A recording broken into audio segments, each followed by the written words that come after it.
Hi,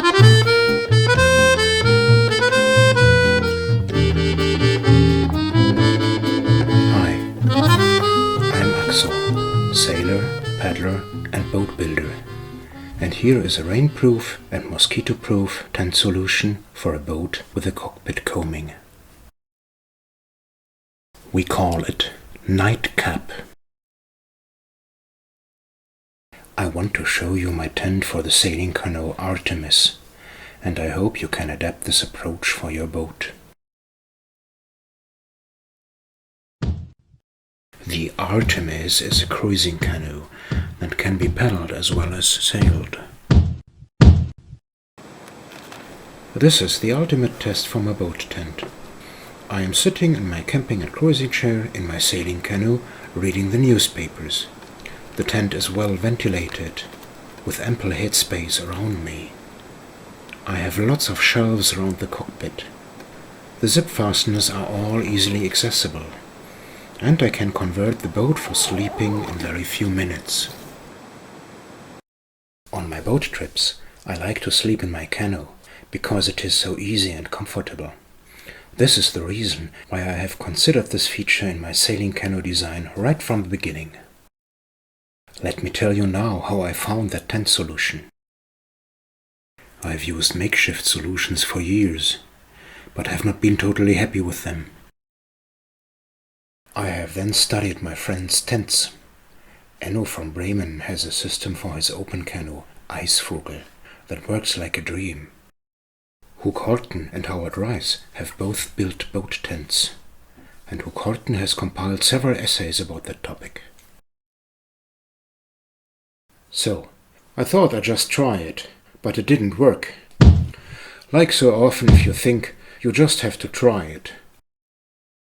Now, if I want to tell the story properly, I have to talk about Jan Himp, even if this is not his real name. I have learned that when Jan presents an idea to me, I just have to execute it, because I will find out somewhat later that I have needed that urgently. Here is his plan. Get hold of a used tent, put it on the canoe, and elongate some tent poles to the ground. The basic tent is a Vexel Pathfinder trekking tent with a weight of 2.3 kilos. You can find used ones on the usual internet market pages for used gear. The tent is nice, but it disappoints people because it has barely sitting height.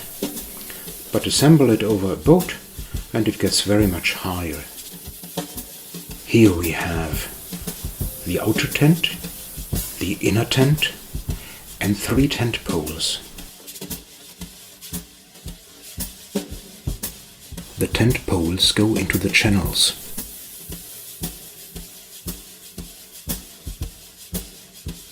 At the ends, their pegs hook into the grommets.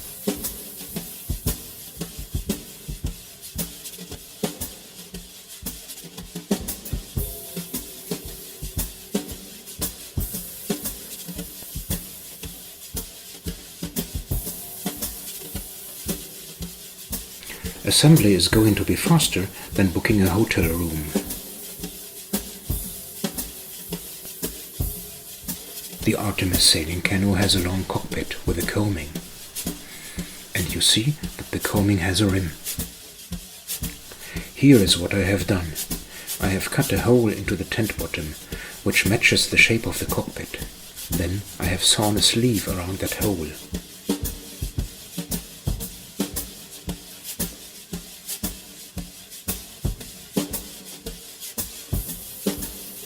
An elastic cord holds the sleeve on the cockpit coaming.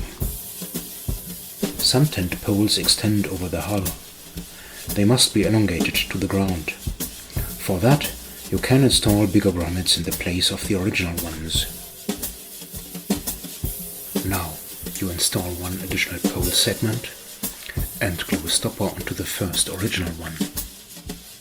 In that way, the additional pole segment slides through the grommet and the stopper holds the original one in place. This is my summer configuration, very breezy for warm nights under the stars. I can tie the front and rear of the tent to the boat, so the tent won't be ripped off in a storm. Well, I think today I need something else. Today I need the fully rainproof version. It is well suited up to freezing temperatures. The wooden hull planks of my sailing canoe have very good insulating properties.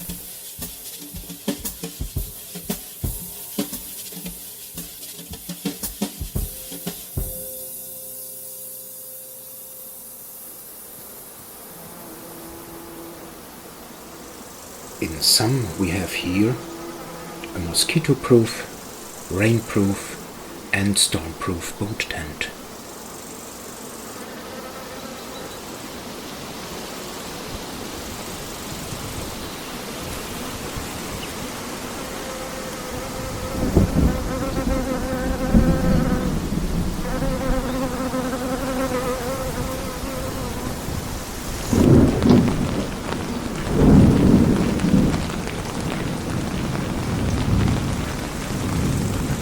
It is like in a cradle.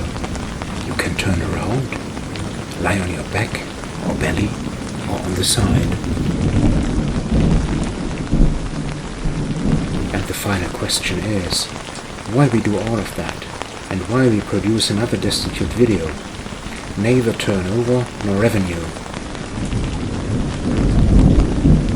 If you would ask Jan about the meaning of life and everything, he would answer, have a good time. And this is the reason for this video. For you to have an equally good time on your trips as we do.